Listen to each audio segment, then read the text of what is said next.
Nanone ndabashubuje inshuti bavandimwe bakunzi bacu ba Vania TV show, reka nongere mbaha ikaze muri aka kanya kandi mbifuriza amahoro y'Imana. Nishingiro nanone Jean de Dieu muri kumwe, akanya ari nkabanje kubibutsa.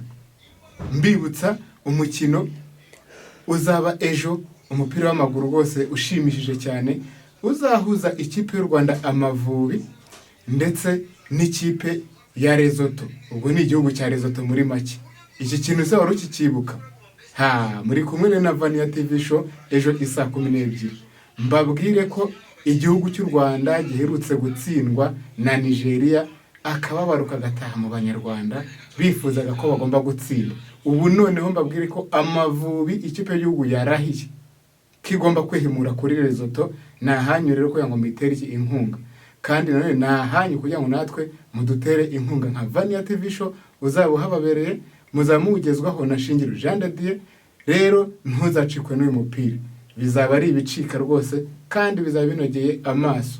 Yewe ucitswe n'umupira se wazongera kuvuga iki?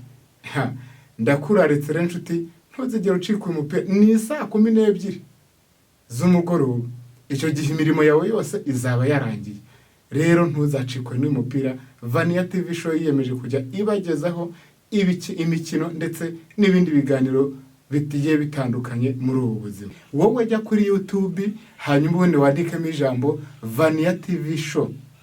Ibyiza byose ubundi uzabisanga kuri Vania TV show. Tuzaba tuhabereye 5/5. Nahanyure kugira ngo mudutere inkunga natwe tubagezeho ibyiza by'uyu mupira. Ciao.